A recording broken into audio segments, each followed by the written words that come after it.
going on, guys? Junior's Fishing Company with a little walleye jig today. So I've got here, this is, well, the hook first, I guess. This is just an Ahrex Predator 374 90-degree streamer. This is a 1/0. The bead on here is a spawn fly fish 9mm slotted tungsten bead. 9mm, it's a big tungsten bead. It runs about 3/16 of an ounce, which I think is a pretty perfect weight for a walleye jig. I mean, depending on, you know, if there's a 20-mile-an-hour wind or you're fishing in 30 feet, but I think it's a really good weight for just an all-around jig. Now, the spawn fly fish beads are unpainted. Well, they're kind of like black nickel, but I ended up painting this, and so I've got really one of the more popular ways to, or brands to paint your jigs is this this CS coating vinyl lure and jig finish. I think it's the company's Component Systems. So CS, I dip all my beads, jigs and stuff like that, I dip them white first and then I'll paint them whatever color. But one little sneaky brand that I've started to use, this is a really cool olive. It actually turned out really well, I think. Whatever hardware store is in your area, around here in Minnesota, it's Menards. There's about a Menards on every corner. And this is a Tester's paint, and this is fluorescent olive, but it's a great color. I don't know, the durability, you know, if I dip this in some head cement or something like that, it'll add a little bit of kind of shine to it. So I didn't add any water-based head cement or anything like that. I don't need to go this far back on the shank. I'm just covering it up. I'm using 210 UTC. This is just olive, and this is just going to be, I mean, I'm going to use some deer hair, and the tail of this is going to be some olive Arctic goat. I wanted a little bit of a swimmier tail. This is a 90-degree jig, so a lot of this, like this type of bait, I'll probably use just vertically jigging off the side of the boat. And when I lift my rod and stuff like that, I feel like Arctic goat kind of gives off a better movement than, say, some bucktail. I mean, you can get some really thin bucktail, but Arctic goat is just a phenomenal. I go through phases of Arctic goat, but so I'm just going to do 2 stacks. So really, I mean, this should be good. I have a little bit of flash I'm going to put in there. I don't want this bait to be too long. I didn't put any like lead wraps down here. I put a little bit of super glue to hold the bead, but really the lead wraps, I mean, yeah, it would add a little bit more weight, I suppose, but really I didn't see a need in doing that. A lot of the winter stuff I do, I'll almost always put down some lead wraps or lead free, whatever you have or whatever you prefer, but I just really didn't think I needed it, and I didn't want to bulk up this bait too much either. So I'll just get that tied down. Just a nice little tail. I'll get a couple really tight wraps on there just to make sure that isn't going to go anywhere. I'll come right at the base, and I'm going to put down my first stack. Now this is going to be a bit of a thicker bait, so I'm using a bit more hair than I normally would. This is olive bucktail with some saffron orange. The saffron orange, I don't know where I got the olive tail. You can get olive on any fly website, but the saffron orange I got from Musky Fool. Musky Fool just makes such awesome colors, and for some reason I just love the saffron orange. I'm going to leave quite a bit of room between my bucktail and my olive Arctic goat, just because, again, I want that tail to do what it's supposed to, and that is lots of movement. So I'm going to keep that intentionally open, and I'll just come right here, kind of do 2 little wraps. Again, I'm using quite a bit. It's going to be a little bit of a bulkier bait.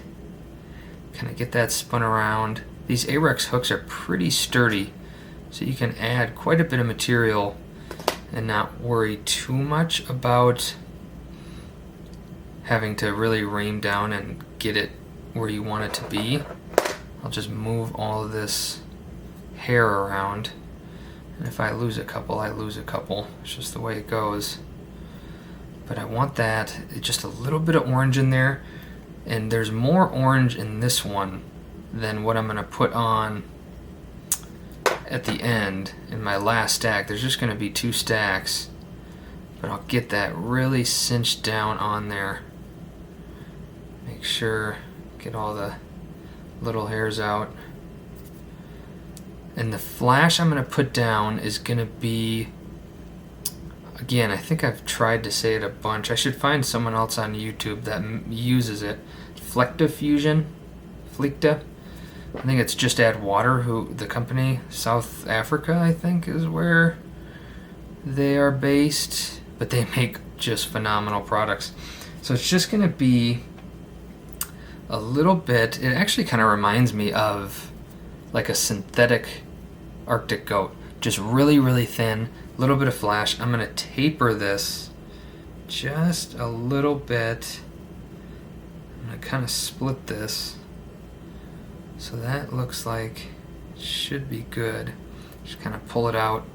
And I don't want to go all the way to the back. I'm just going to kind of go pretty darn close though. Pretty darn close to the back. I'll get that pushed right on top. And I can just kind of pick it apart. It's going to want to just kind of tie into its into the other fibers. So I'm just going to take a fine point and try to separate these at least a little bit. This is kind of like my dubbing loop pick, but I don't want those to all be stuck together.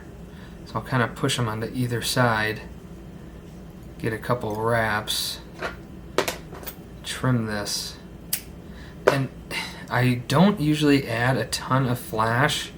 I'm going to put down a little bit more on the bottom just for giggles. But I really, this bait doesn't need to be super duper flashy. Get some pushed on either side. Again, this stuff, it's like hair, just tangles. So you got to be careful when you're combing this out after you cut it, because if you, it's like tinsel. If you're combing it and you hit like a knot, don't like ream with your comb. Don't pull really hard, because those fibers will curl. And it's really frustrating when you're trying to get tinsel or this straightened out and kind of unknotted or snarled or whatever. You don't want to pull too hard, because it's gonna curl and then you're starting from square one. So this next stack I'm gonna do, again, is gonna be pretty thick, and I've already got a nice little thread bump here. I should have started a little bit farther back, but that's alright. I'm gonna put this really, really short.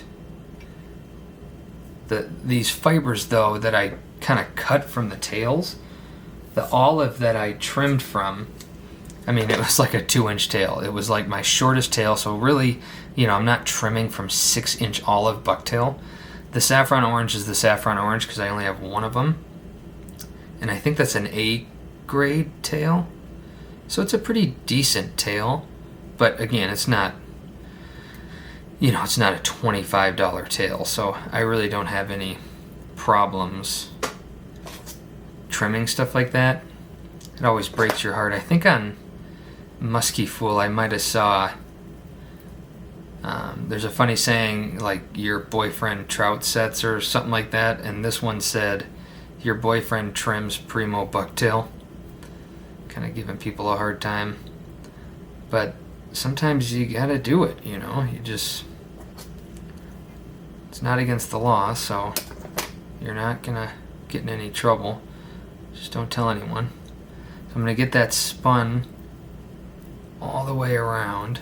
Then I'm going to kind of just cinch this. And it's going to be a little bit trickier trimming this because that olive is going to match perfectly. The olive thread is going to match with that, so I might end up trimming my thread, but I'll put a link in the description below. I'm going to clean up this collar with this razor blade.